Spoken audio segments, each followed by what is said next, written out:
میگن زمان همه چی رو درست میکنه، ولی کسی نگفته اون موقع چی به سرت میاد.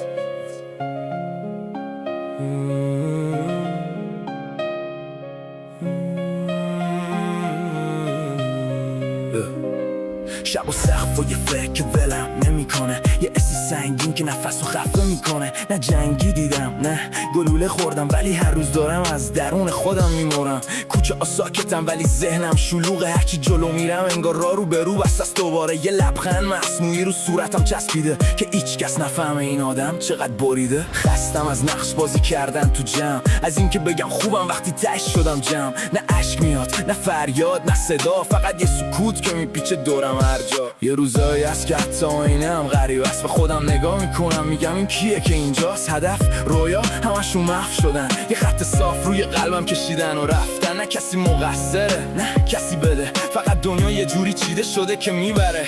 هرچی ساختم با دست خودم ریخت، انگار این بازی از اولشم باخت توش نوشته. دوست داشتم یه بار یکی بفهمه بدون اینکه توضیح بدم چی تو سرمه، ولی اینجا هر کی سرش تو کار خودشه، درد اگه داد بزنه بازم بی صدا میمونه. تا یه چشم رو هم بزنی میگذره عمرت، بی صدا بیرت بی هیچ همدر. یه چشم رو هم بزنی گم میشی تو خودت، نه راه پس داری نه حتی مقصد. تا یه چشم رو هم بزنی خاموش میشی مثل یه شمع که هیچ وقت روشن نشده. یه چشم رو هم بزنی میفهمی آخر هیچ کس نبود حتی خودت کنار خودت. ساعتا رد میشم ولی من سر جامم، انگار گیر کردم توی لوپ بیانه. تا هرچی دویدم نرسیدم به هیچ جز یه خستگی که مونده رو شونه هام. یه زمانی میخندیدم از ته دل، الان خنده هم فقط یه عادت بیمحل. فرق داره بدونی و نتونی تغییر بدی با این که میفهمی، ولی هنوزم همونی. نه دنبال نجاتم نه دنبال نور، فقط میخوام یه شب تموم شه این عبور از این فکرایی که بلم نمیکنن، از این سوالایی که جواب نمیدن. اگه فردا نیاد چی؟ اگه همین الان آخرش باشه چی؟ کی یادش میمونه منو؟ اصلا مهمه یا نه؟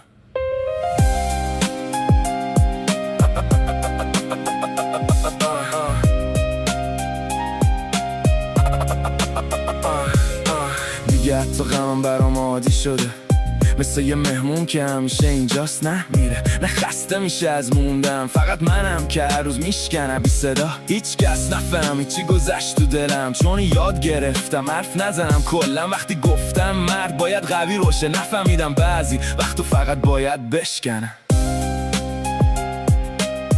یه روز شاید تموم شه این صدا تو سرم، یه روز شاید آروم بشه این جنگ درونم، ولی تو اون روز فقط ادامه میدم بدون اینکه بدونم چرا هنوز هستم.